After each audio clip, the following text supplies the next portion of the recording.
online, on Radio Player, and on 106.6 FM. This is Wycombe Sound, the Wycombe Wanderers Show.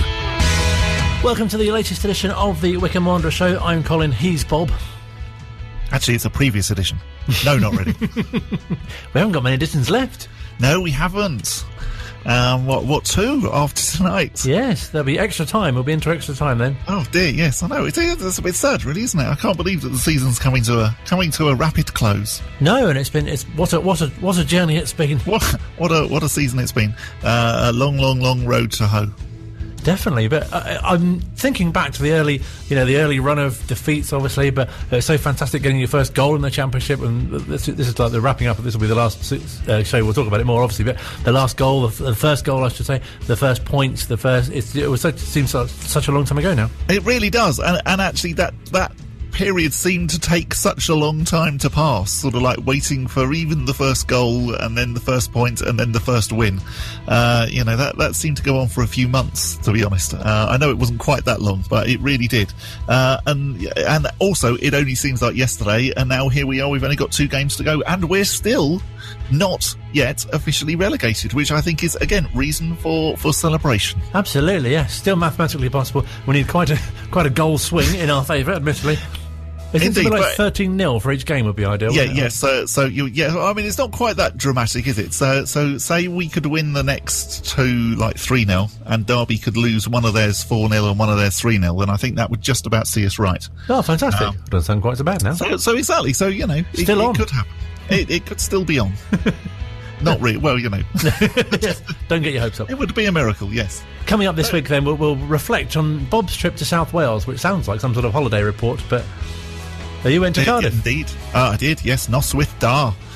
It was very nice. I had a good time in Cardiff. Had some very good fish and chips. You always have to sample the local produce, I think.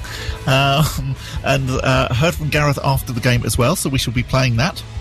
And also we'll hear from Joe Jacobson. Well, I say here, you'll try to hear from Joe Jacobson. He needs some close listening. Also, we say, here's to you, Andy Robinson. Is that too cheesy? Oh, very good, very good. Yes, looking forward to hearing your interview with Andy. And we'll also be catching up with Matt Cecil as well, ahead of the club joining a social media boycott, which starts tomorrow.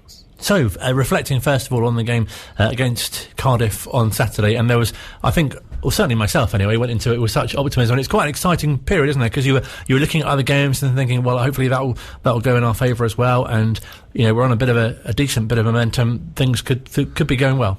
It really did feel, that there was still a chance, and the fact that we'd then beaten Bristol City, and so to then go a goal down was a bit like, oh dear, and to then see that some of the other results weren't necessarily going our way, because if you remember, Derby actually took the lead, even though they ended up losing, but that was pretty late on. So for quite a lot of the game, really, it was sort of being watched with a sense of foreboding. Fantastic that we got an equaliser. But obviously then Cardiff scored again, and you never quite felt that we were really going to get back into it, even though we had a good go, and David Stockdale did go up for a few corners at the end, which was exciting, but unfortunately the lightning wasn't to strike twice with regards to Stockdale saving Wycombe. It must have been such a great feeling, though, actually going to the game and having that anticipation. Yeah, it really was. It was great to still see, again, I know that we keep saying it, but actually, at this late stage of the season, that actually we're still there, albeit in with the most minor of shouts. I think a lot of people probably had written us off and said that we would be relegated, say, by at least the end of March. And the fact that here we are still right at the end of the season, and that we even have these permutations to look at and think, oh, well, you never know if this happens and that happens. Yes, okay, it's not going to happen now, or it would be a complete miracle if it did. But the fact that on Saturday, there was still a chance. And as I say, it was, slightly disappointing that Derby then took the lead and then Cardiff took the lead. But Wycombe battled very, very well, as you would normally expect. They're still were completely up for it, and I would imagine that as they will be for the last two games. Even if they go down, Gareth isn't going to let them rest on their laurels. He very much wants to take it to the final game of the season. You know, that would be brilliant. And we can do that simply by matching Derby's result on Saturday. And also how fantastic it would be actually not to finish 24th. You know, if we could climb above Sheffield Wednesday, or Rotherham, you know, that would still be a real achievement. As you'll hear from the man himself, who spoke to you, Bob, after the game. Gareth, personally, I feel a bit gutted. How are you doing? You're probably more gutted than me. I know the status of this club, and if you look at long-term plans rather than one game or one season, I'm so excited about what the future holds for this club. We've got some structure in place. Having this, you know, this early promotion to the Championship last year was something that we could have only dreamed of. My biggest disappointment is the fans not being able to come and watch us. Even the situation we're in, I know the fans would have wanted to come here and see this, and be with us and pick us up when we need them. But I'll do all the picking up that everyone needs to do. And my challenge now is let's not finish bottom of the league. And the positive is there's a chance to get another promotion on the CV now, and I'll be properly aiming for that. Slightly cheeky question. Are you the man that will be leading Wycombe back into the Championship? A very cheeky question. At the moment, I am the Wycombe Wanderers manager, and I am so proud to be there.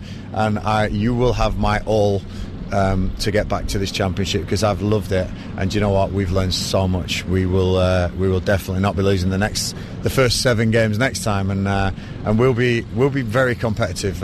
It's just now getting back here, because that league below seems pretty competitive. It's a mini Championship in itself. But, you know, Wycombe Championship, well, 5 years ago, we'd have been laughed at if we'd have started speaking like this. So I'm really proud, and, like I say, really, really looking forward to picking everyone up at the club. And you look back at those games against Torquay and the playoff final against Southend, and you look where they are now, and you look where we are, and, you know, it is just an incredible story. Unbelievable story, and I hope people do look back and put things in perspective. We're a million miles away from being a Championship outfit, but we were 10 million miles away before we got to the Championship, and we got Rob Couhig and Pete Couhig involved.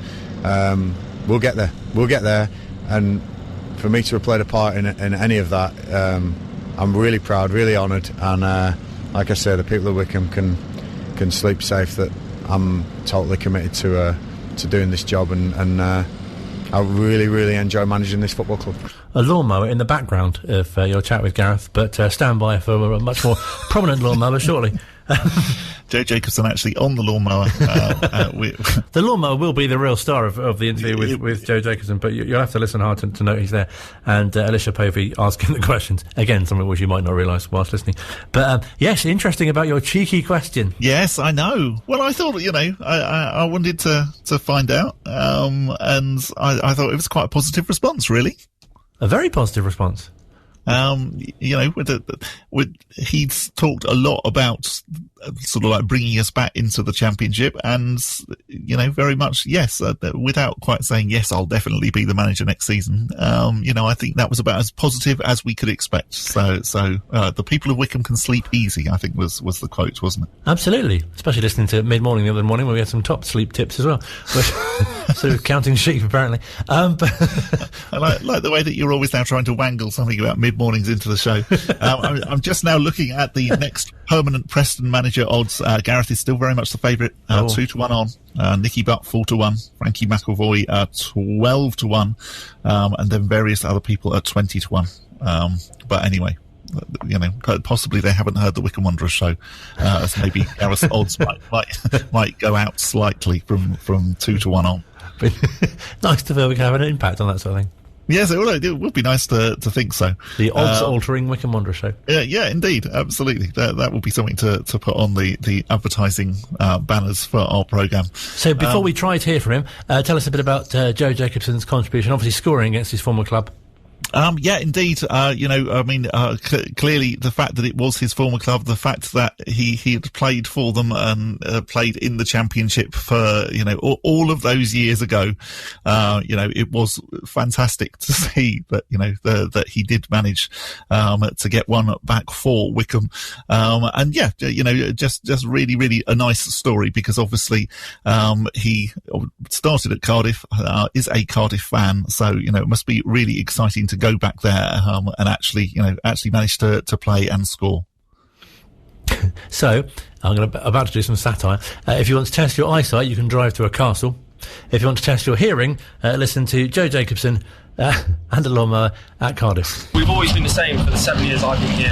The gaffers still that's it. Don't give up, don't finish until the final whistle, every single game, every week, whatever the situation. I thought we did that again today. I think we're throwing balls in the box. Stocko was up again, nearly getting on the end of things. There was chances, there was melees in the box, but we couldn't quite get that little bit of quality at the end just to get the goal. But we'll never say die. We'll always keep going. And, as long as I'm on the pitch, I'll be one of those gather momentum, gather players to go. And I think it shows today with the players out on their feet at the end of the game that we do give that. And obviously the boys will be disappointed going in at the end of that game, but what's Gareth's message to you? He's just said he's excited. He's been saying it for a while now. He's excited not just for this season, but for next season, the future of the football club. I think, with Rob and Pete coming in and securing the kind of infrastructure of the club and the vision that they've got for the club is awesome to be a part of. And whether or not I'm here for a long time to see all that, but look, when the gaffer gets excited, he doesn't help but to gather you in it. And he kind of, he's standing there doing his wooing and his joking and shouting and things like that he does, and I think you can't help but be infectious with that. And we just want to run through brick walls for him a lot of the time, and it's exciting. There's no other way of doing it. The boys are gutted in there, a lot of them, but we've got to pick ourselves up. We've got another game next week, and I know it's not officially over, and while that's not the case, then there's still hope and belief, and we've just got an exciting couple of weeks to prepare for them. And a top one coming up against Bournemouth, how are the boys going to look to rebuild? I think we've said, whatever happens, let's try and take momentum into next season. And there'll be teams who just filter off, finish mid-table and nothing to play for, and it's hard for them just to get going and motivated. But, with the gaffer in charge, he won't let that happen. He's going to make sure we're on it, we're enjoying ourselves. We've got nothing to lose. We're going to go into the game trying to win the football match again and hopefully buy a few goals just to keep it alive. But we still want to keep momentum going. Whatever division we're in next season, we want to make sure that we finish this season on a high and start next season the same way. You'll be pleased to know that he did actually escape via the helicopter, and it sounds like he's clinging on to the skid pad, doesn't it? And Liz is hanging out this with the microphone. It sounds like it sounds like a sort of radio version of Treasure Hunt, which I think definitely could happen with Alicia. Look at another one retro mentions we've Indeed, had. Absolutely. Alicia would be Annika Rice, and Joe Jacobson would be the guy like the camera and sound man all in one. Fantastic. Trumpton, porridge. Oh, you should dig out that porridge clip for later. Oh, yes, indeed, yes. And I have to apologise about the porridge clip from last week. Yeah, there's been a porridge error. There was slightly, yes. So I said that I thought it was either Godber or Fletcher that had said the line, which one's the goodie? But actually, I was wrong about that. It was Bunny Warren who said that. If you didn't hear last week's show, you're probably scratching your head now thinking... Don't understand. How on earth did they managed to get a reference to porridge into the Wycombe Wanderers show? Well, we did. You have to listen back to the podcast. To find out. Yes. It'll be in our greatest hits show as well. While I think of it, this just popped into my mind. I must mention that next week, to look ahead to the final game of the season, we'll be catching up with Alan Phillips in our former player slot. He captained the side against Middlesbrough. See what we've done there? Thanks to JDT for timing. Very clever. Yeah. In the third round of the FA Cup in 1975. Which was an absolutely huge game. Absolutely, yes. Took them to a replay. Yeah, which because at the time Middlesbrough, I think, am I right in saying we're top of the table in the first division? Joint top. And, Jack Charlton was the manager. Graham Souness was playing for them. Yeah, but so just an incredible feat. That actually, yes, that we managed to get a draw. So yeah, fantastic. Yeah, lots to look forward to on our remaining shows. And then we'll have one more after that, after the final game, which we're looking to arrange something a bit special for. I don't think we can say too much more about it currently in case. Yes, hopefully. And be playing a montage of all of the lawnmowers in the background. Yes. The various interviews that we've done. A best of the championship lawnmowers. And it is something actually noticeably that does not happen at Wycombe. They do not seem to get the lawnmowers out straight after the game in the way that at Cardiff they honestly, literally started the second that the full-time whistle had gone. I think Huddersfield gets my vote. Yeah, Huddersfield was quite impressive with their lawnmowers. They've got sort of like a fleet of lawnmowers. They've got, some of the second tier of English football's best grass cutting facilities. It won't be such a problem next year. No, people will just be using secateurs, maybe. Yes. The Sunderland Flymo. Or Strimmers. Perhaps Strimmers is more of a thing. Yeah, I think that's probably, I don't know, maybe Accrington use the Strimmers. Yeah. Just in case, because I'm not sure, have we sort of done with Cardiff? I think we have, haven't we? Yeah, I think we have. So the only other notable thing that actually happened. Yes, your trip. I've just remembered. Yeah, coming back from Cardiff was a bit of a surprise. So I stopped. So I stopped first of all for some fish and chips in Cardiff, just a completely random fish and chip shop, which turned out to possibly be the best fish and chip chips I've ever had. So if you're, I think it was called Bintan's. So if you're in Cardiff, and it's a little chain of fish and chip shops, if you find Binton's Fish and Chip Shop in Cardiff, I can definitely recommend it. It was the tastiest fish that I think I've ever had. But anyway, so it was a little while. It took me a little while to get going back down the M4. That's what I'm trying to say. Stopped at the Lee Delamere services on the M4. Service station spotters, take note. Indeed, yes. And to my surprise, saw Uchi in the service station, and to which I assumed that actually I was going to see the whole team, so I got quite excited. But no, I'm not quite sure whether he'd missed the coach or whether the coach had dropped him off at Lee Delamere. I'm not quite sure. But anyway, it was quite exciting to spot Uchi, because obviously we haven't been doing quite so well with the player spotting, because you saw Uchi in, was it Sainsbury's? I believe so, yes. Yes, and I saw Daryl Horgan earlier on this year, or earlier on in the season, in Sainsbury's. So this is now our third spot, although whether it counts as a third spot, considering it's the same player. But anyway, Uchi at a service station, I thought was quite a good spot. It does sound like now I need to spend more time at service stations. I wonder if I went to Beaconsfield services and just sort of waited there for a bit, that might happen. Yeah, Beaconsfield services always feels like a night out to me, or certainly before the pandemic. Indeed, it is, because it's got its Nando's and whatever. You do feel like actually Beaconsfield services is a place that people go just to hang out. Whether that's the Wycombe Wanderers staff, I don't know. But Uchi, definitely, it was him, because he had his Wycombe Wanderers badge on, and I did even speak to him. And he was wandering around Lee Delamere, but I can't quite work out what, it's a mystery, isn't it? Indeed, yes. Why he was there on his own. Whether he was then, I don't know, being picked up by somebody else, I've no idea. We should try and get to the bottom of this, I think. I think Luke's looking up the fish and chip shop to see if they deliver. It was good fish and chips, but I'm not quite sure how it would be if it had to come all the way down the M4. Still to come on this week's Wycombe Wanderers Show. There's a mental image. We'll be catching up with late 80s, early 90s midfielder Andy Robinson. This is Wycombe Sound. Still to come on the Wycombe Wanderers Show, we'll be hearing from Matt Cecil from the club, talking about their backing of the social media boycott, which is taking place from tomorrow right through until a minute to midnight on Monday, an anti-discrimination move there. But first, in our fantastic series of talking to ex-players, I must say a big thank you, as always, to Alan Hutchison and JDT from the Ex-Players Association for the excellent liaising, which has given us the opportunity to speak to all manner of players from different eras. This week, the 1980s, the late 1980s and early 90s is where we're featuring in terms of midfielder Andy Robinson. And we will find out, first of all, how he became, it's an interesting story, as he'll tell you, became a Wycombe Wanderers player. It's quite a funny story, to be honest. I finished at Carlisle. I refused a contract at Carlisle, or refused the terms at Carlisle. And a friend who'd been at Carlisle, Wycombe went on tour somewhere. I'm not sure if it was Cyprus or Malta. And they didn't have a goalkeeper. I think it was Gary Lester was the goalkeeper at the time, and Gary couldn't make it. So a lad called Steve Crompton, who I was at Carlisle with, he was asked to go along, and he went along and had such a good time, and said a good group of lads, and the standard was good. Would I fancy coming down for a trial? So I said, yeah. So I came down for a trial, and they were training at Bisham Abbey. So I stayed the night with Steve in Chalfont St Peter, and as he took his car and I followed him, we got to the roundabout at Beaconsfield, and he was in the left-hand lane, and I was about a quarter of a mile behind him. So I'm thinking, left-hand lane, he must go left down onto the M40. So obviously I go left and go towards London, and he goes right and goes towards Bisham Abbey. So by the time I'd turned round and tried the next one then, so as though I'm going to Stoke Porges, and got to Bisham Abbey, they were just coming off the training field. They'd finished. So I'd driven all the way from Manchester, where I was living at the time, down here, missed the training session, but managed to say hello to Jim Kelman.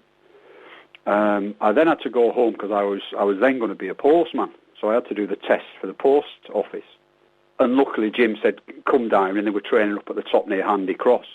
So I came down, did a couple of sessions, and that was that, really. Enjoyed it. Jim thought I was good enough to play in his team, so I think I signed 2 years at the time. It's fantastic to hear stories like that as well, because supporters who either may not know or may not remember that sort of thing, it's fantastic to have that kind of background, isn't it? And I'm sure as a player at the time as well, you probably didn't think this isn't anything too out of the ordinary, but it's really nice to know kind of how you arrived, if you like. Yeah. I mean, it I could have said hello to Jim on the phone.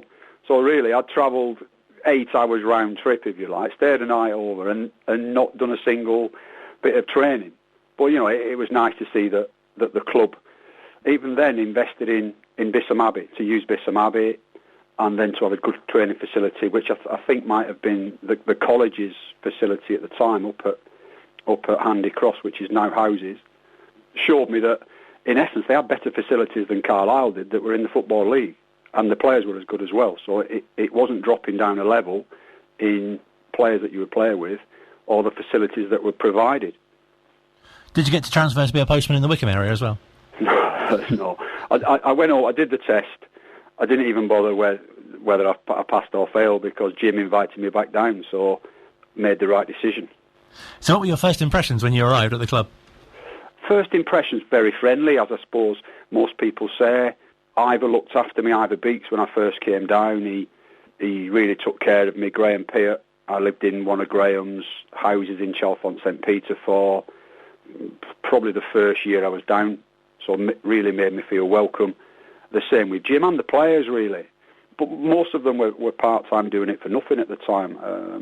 The person who looked after the ground did it for nothing.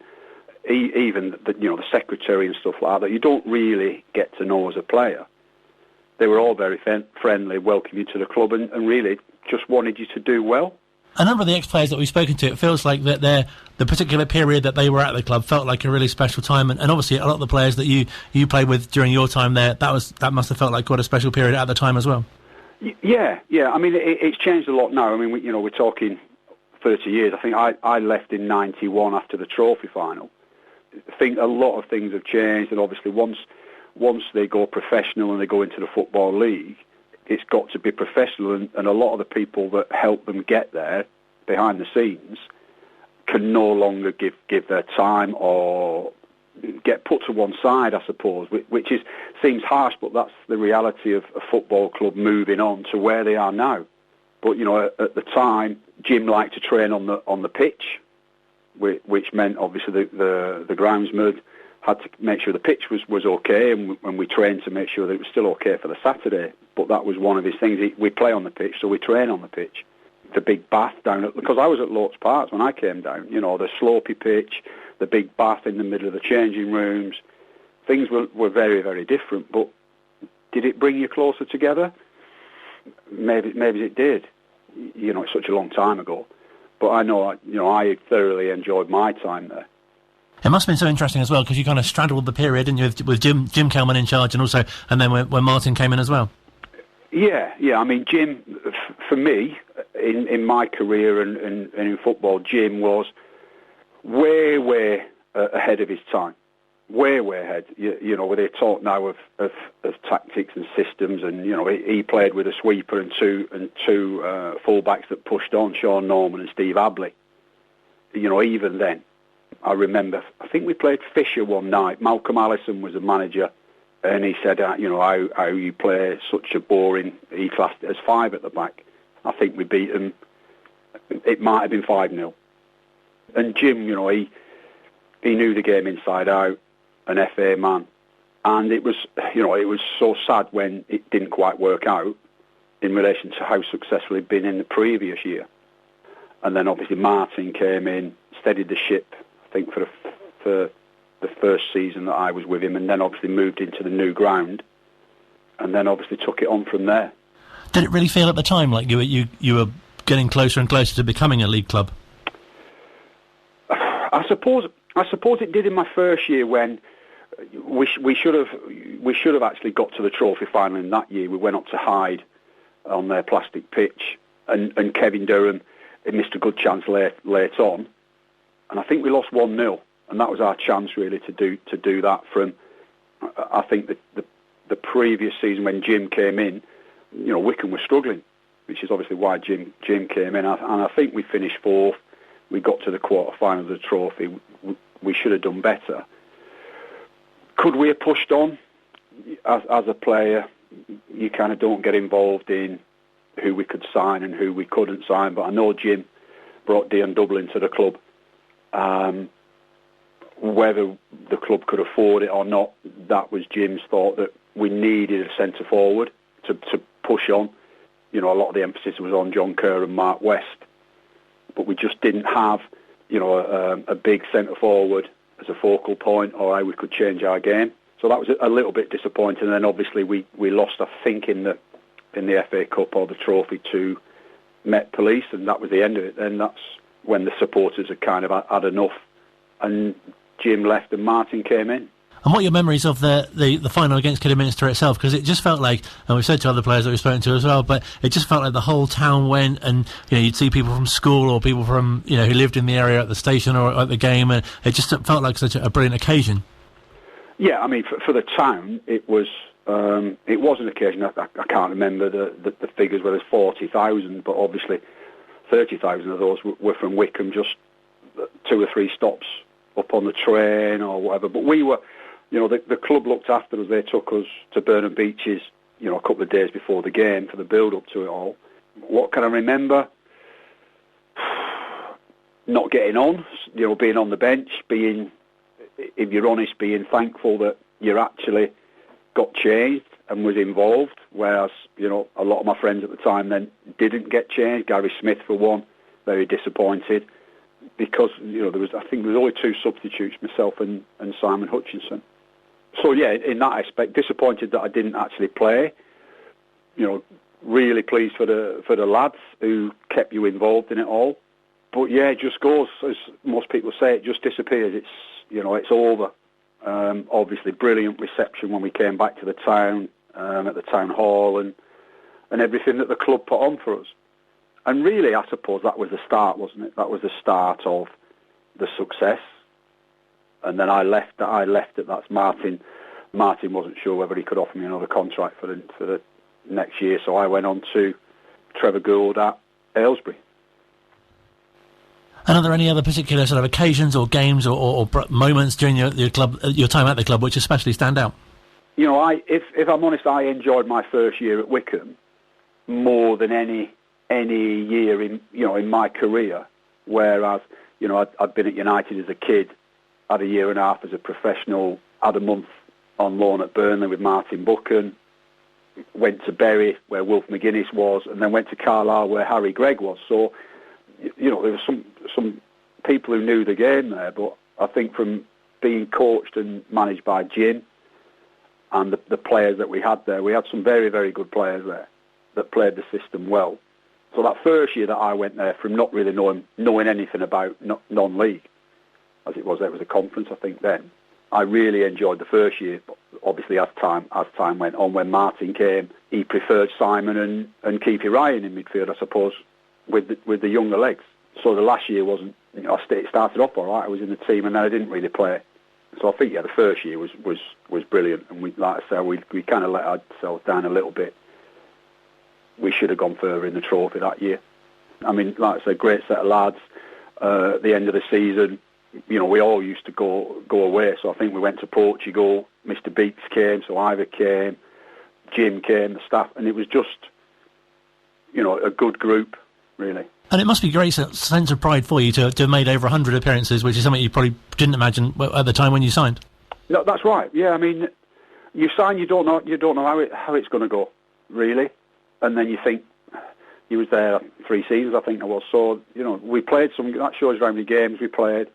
And in my final season, I probably only, I don't know that I probably only played 20 or been involved in 20. So the first 2 seasons, I kind of played every week in different positions, I suppose. So yeah. But again, it's such a long time ago now. And I still try and, try and go and see some of the old boys, even older than myself, with the Ex-Players Association, which is still good, and obviously such a shame that those loyal supporters haven't been able to watch their team in the Championship. No, definitely. That's something that's really stood out, especially during the pandemic as well. And it's such a great thing to have the Ex-Players Association to share experiences that you've been through, plus generations before and indeed after you at the club as well. Yeah, because there are still. I mean, when I do manage to go, there's still people who say hello and remember me from 30 years ago. So those people are still at the club in some capacity. Others obviously say hello and are friendly, but don't really know who you are. And in football, you say, "Oh, we'll keep in touch," and we you don't really keep in touch. But good to see that Creaser's still about and doing a few bits. I see Mark West every now and again, and Gary Smith and Steve Guppy at Nashville. So Andy Kerr, I think, is in Canada. So we kind of keep in touch whenever we can, and Keithy Scott. And it's nice to meet up and watch the game, but obviously to try and get everybody together is tough. It's really nice that you are still based locally as well, because you can imagine, from other clubs, people just, as you say, move away even to other countries. But it's fantastic that you are still in the area. Yeah, I mean, you wouldn't believe what it was like then when I first came. We like I say, we stayed in one of Graham Peart's family homes in Chalfont St Peter with another two lads. Then Steve and I bought a flat together in High Wycombe, which I still live in. Obviously, Steve's moved out, and I think things have changed. That's probably when I came that people from out of town were coming into the football club, and then it's moved on again now, where people travel and they'll move on and go somewhere else and stuff like that. But yeah, for me, I went to Aylesbury and then did a little bit with Jim at Chertsey, so kind of it suited to stay in the area really. And you're still doing football coaching today?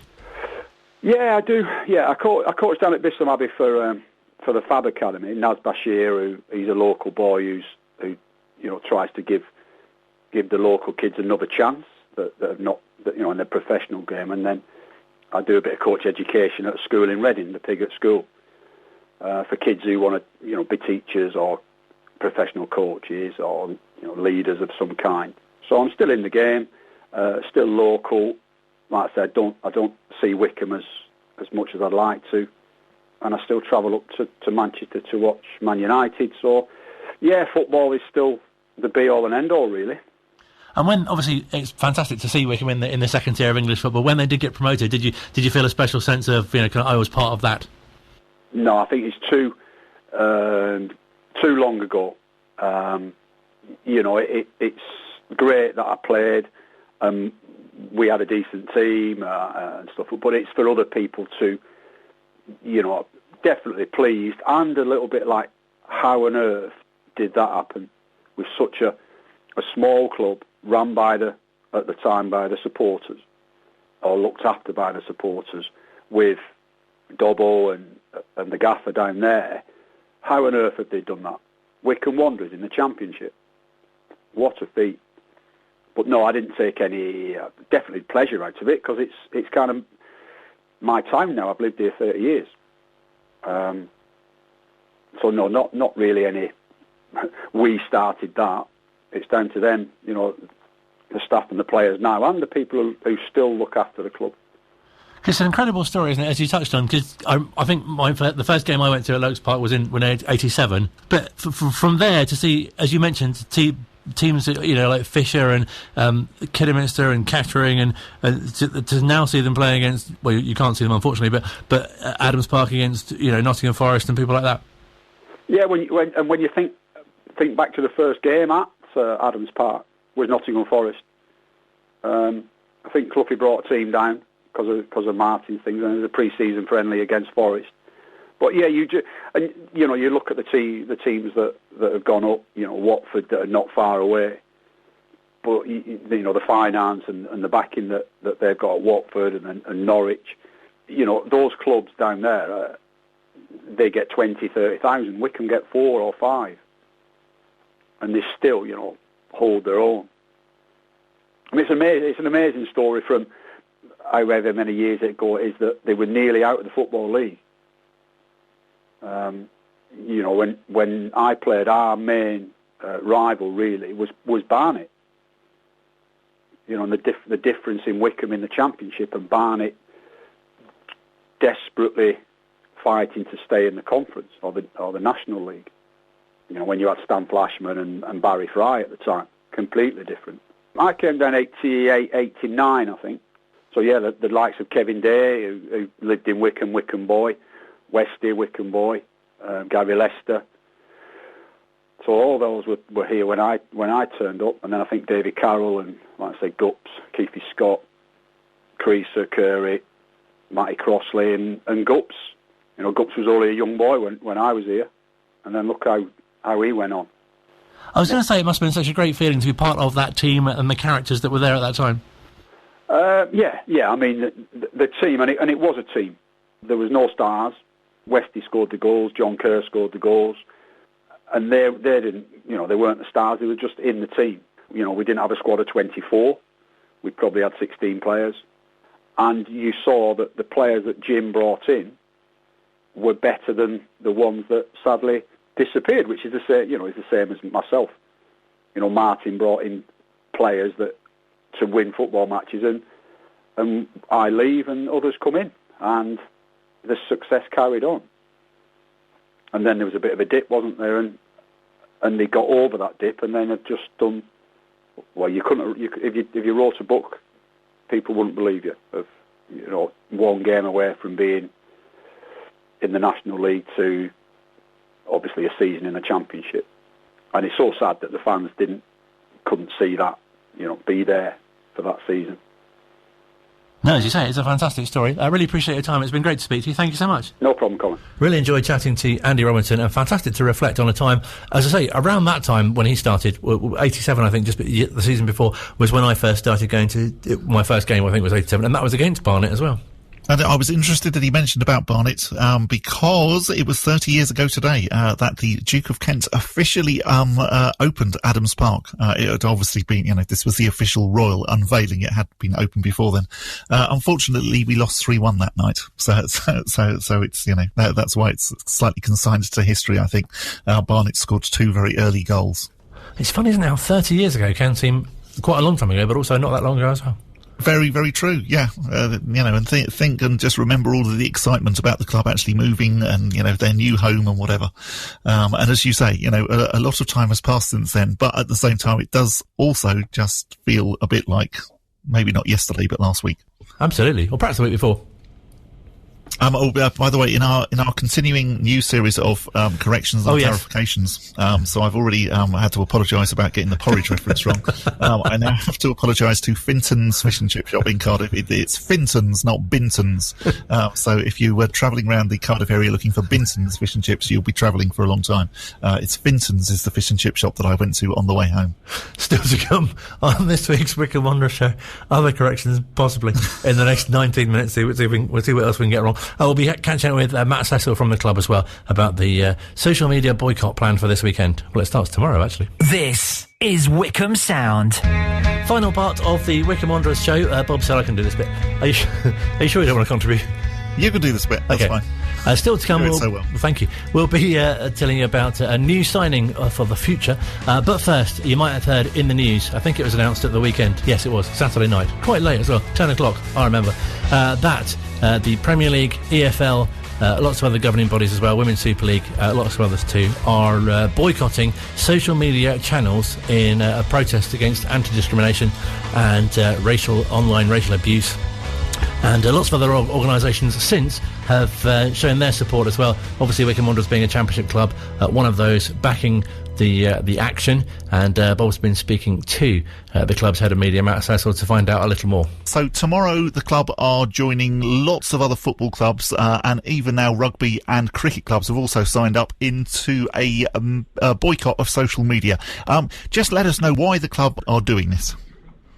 I think it's been highly documented across football, certainly over the last few months, that there have just been a high volume of really discriminatory, racist, offensive messages, you know, aimed at professional footballers. And those footballers, you know, quite rightly have gone public with saying this is unacceptable, and quite often they've outed the cases and the people behind it. And in most cases, the people posting these messages are anonymous. They're hiding behind anonymous screen names and photos, and really knowing that they're not going to be caught in doing so.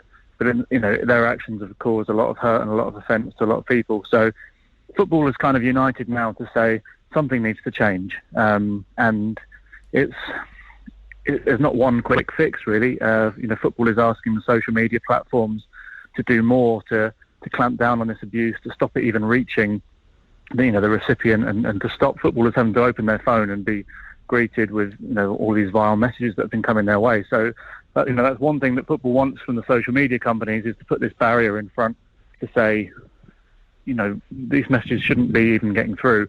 But at the same time, there needs to be a level of education towards people to show these people that are posting these messages it's not acceptable, and this is the hurt that you're causing, and this is why you shouldn't be doing it. So it's really come to a head. Swansea City were the first club to kind of publicly say, look, we're going to boycott social media for a period of time. They did a week earlier this month. Birmingham City followed suit, and I think football collectively said, you know what, good idea, let's get behind it.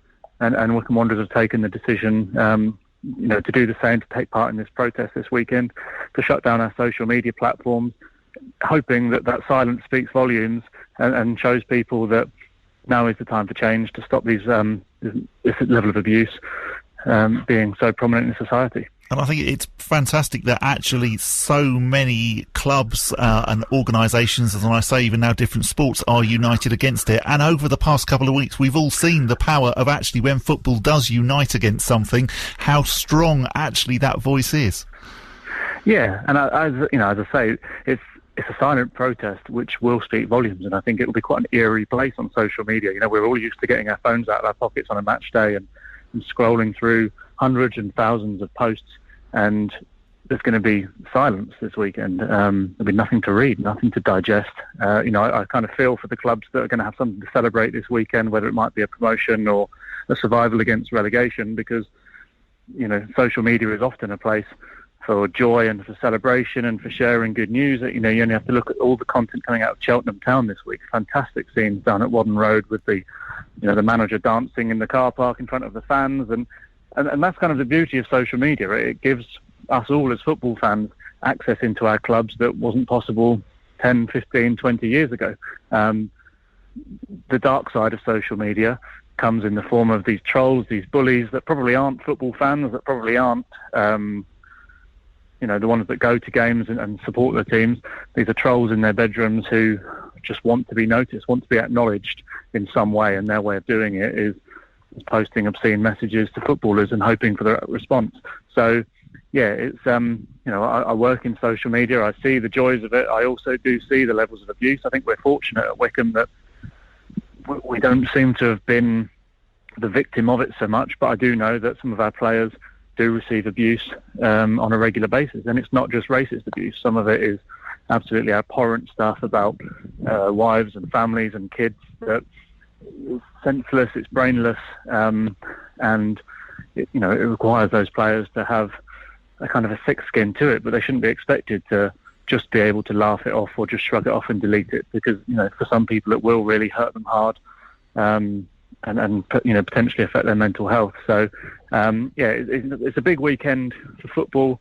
I can understand why people are sceptical about what level of change it will actually bring, but I think if it sparks that conversation and kind of brings the topic to everyone's attention, then hopefully that is a vehicle for change, and we'll see some outcome for the greater good in time to come. And I think what is wonderful about it as well is that it is being done across such an important weekend. As you rightly say, promotion issues, relegation issues are going to be resolved this weekend. This is not just a sort of paying lip service to something and saying, oh, well, we'll do it at a time where it doesn't really matter. This is one of the key weekends of the season. Yeah, absolutely. And, as I say, I feel for those clubs that have something to celebrate. We could be on the other end, I suppose. We may be relegated this weekend, and I know as the administrator of our account that we would be subjected to hundreds of taunting posts from rival clubs, which we've just come to expect down the years, and maybe we'll get away with it this weekend in that regard. But it's a really important time, and as you say, it's being done at such a critical time of the season. It shows that the weight of this protest is strong, and I think most clubs across the pyramid have now pledged their support to the boycott, and I think footballers doing it as well will really make a point that this is being taken seriously. Now, ultimately, what outcome is to be driven? The social media companies, I know they're being lent on a lot to change their kind of security levels, I guess. There have been calls that every social media user should have to register a passport or a driving license number just so that those platforms know who these people are behind the accounts. And the problem is it's not just that simple. There'd be a whole lot of government rules and legislation that would need to change for that to happen. Naturally, social media is a global product, so it's not just one government that would need to agree to it. And there are a lot of reasons why it won't be possible. In some countries and some territories, people aren't actually given any form of government ID, and therefore, if you shut social media off in those territories, you're really denying people access to information and to having a voice and sharing communication. So that there are a lot of reasons why that can't happen, but social media is being lent on to say, okay, we'll find a solution then. Find something that will stop these messages being posted in the public domain and reaching these recipients. It's been this kind of sad evolution, I guess, of social media, where it now is more often seen as something negative and hurtful than what it should be, which is this great community tool to bring people together, to share good news and connecting people. So it'll be fascinating to see how it's received this weekend. It'll be interesting to see how many clubs and players don't kind of subscribe to it. Now, we have some players in our squad who have their own reasons for not wanting to take part in the boycott, and the club fully supports them in doing so. And if they continue to post, then they have the club's absolute backing and support in that. There are reasons for and against it, and we're all very much for giving people freedom of choice and freedom of expression. So no, we as a club will be adhering to it, and we should be going back to the old days of just posting on the website. Who remembers websites, eh? But I'm sure we'll be getting a lot of traffic to the website this weekend, more so than other years, weekends. Yeah, definitely. I think that just listening to what you said, it is sad that even you've admitted that actually, that particularly if we get relegated this weekend, you would expect, what sounds like an enormous volume of messages derogatory from fans of rival clubs, and it's so sad that actually you're expecting that's a given, and it really shouldn't be that way. It reminds me, recently I spoke to Beaconsfield MP Joy Morrissey, and she very much said the same sort of thing to me about the level of abusive messages that she receives, and very much playing it down in it's just part of being an MP. And I really think exactly like you're saying with regards to the social media companies, it shouldn't be that way. It shouldn't be that way if you're an MP. It shouldn't be that way if you're a football club, and particularly somebody like yourself, who is obviously the head of media. You're the guy who gets to read all of these messages, and it must affect your mental health as well. I think, I have to kind of constantly remind myself that this abuse isn't directed at me, Matt Cecil. It's directed at representative of Wycombe Wanderers. I grew up watching football in the 90s and the noughties, post the kind of 80s hooliganism issues, which I've kind of read and seen a lot about. And it almost kind of felt like pantomime banter back in the day, where you'd throw abuse at the opposition goalkeeper, but he'd turn around and stick his thumbs up at you, and that kind of fun level of camaraderie between opposition clubs. And I think it's evolved now where it is toxic. Now, we have muted well in the hundreds, possibly in the thousands, of numbers of accounts who are clearly fans of rival clubs, who just want to scream abuse at Wycombe Wanderers because they don't like us for whatever reason, or they don't like our players. Quite often we've let them down in an accumulator, and they stood to win thousands of pounds if we won, but we didn't. And really toxic, offensive, abusive messages that I don't need to see that. I don't need to read that. It clogs up a timeline, and I'd rather just see messages from Wycombe Wanderers fans who may have a valid point to raise or a question to ask. And it's far easier to kind of administer the accounts, in that regard. So certainly at the start of the season, there were a lot of fans who wanted to bask in the glory of Wycombe's failings on the pitch. Every time we'd lose a game, those accounts for me just got muted. They just got turned off. They kind of wanted the recognition. They wanted a bite back from the club, or they wanted Wycombe fans to get on their backs. That's the kind of the pathetic side of social media that I don't really want or have time for. So, and I think that's one of the great things about Wycombe on social media is that you don't go looking. You don't send any silly snipey messages. And there are certain clubs, and again we won't name any names, that I think very much have got a case to answer almost, because they do actually wind the fans up by putting certain things on social media, and club officials making certain comments that just really aren't helpful in the grand scheme of things.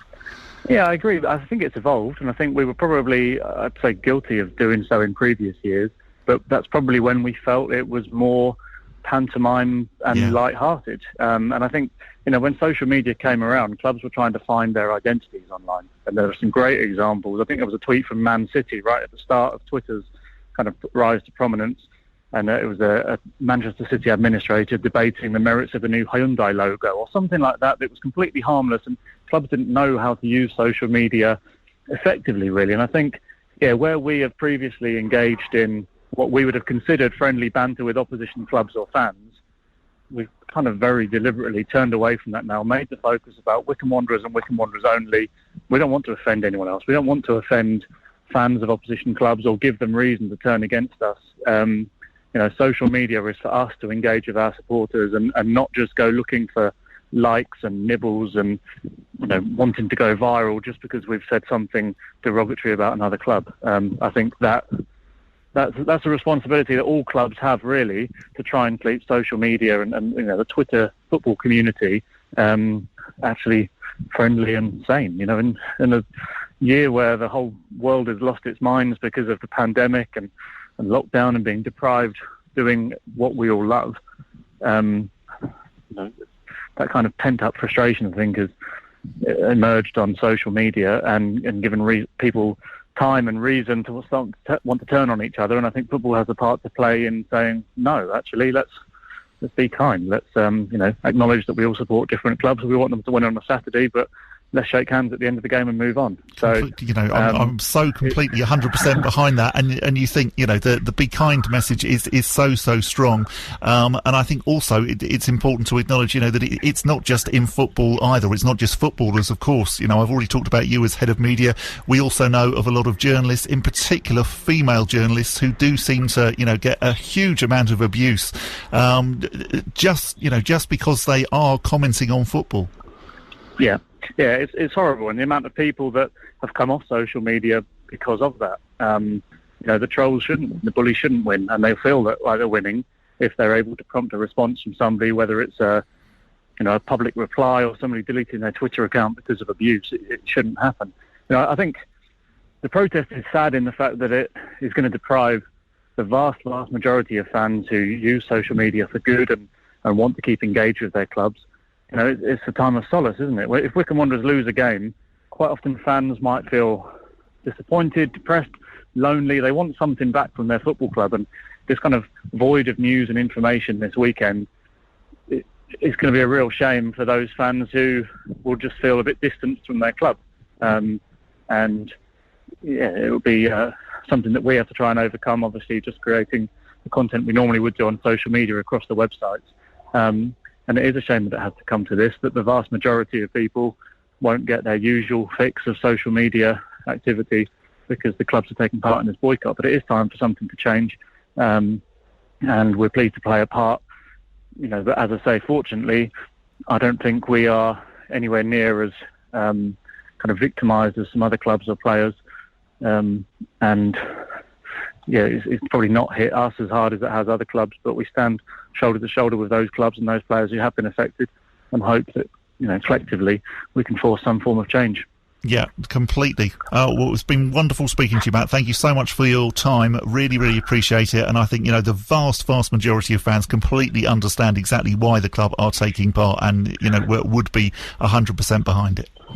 No, absolutely. Thank you, Bob. And I did say if we do win 15-0 on Saturday, we might need to break the boycott and tell the world about it on social media, but that might be asking too much. I think that'll be fair enough. I think a 15-0 win, that would, be allowed. Yeah, I think so. Thank you very much to Matt Cecil. We are almost out of time on the Wycombe Wanderers Show this week. We did say that we would mention our new signing, Chris Fruinio-Joseph. There we go, we did mention him. Excellent. We've literally mentioned him. Have a good week. Back at the same time next week.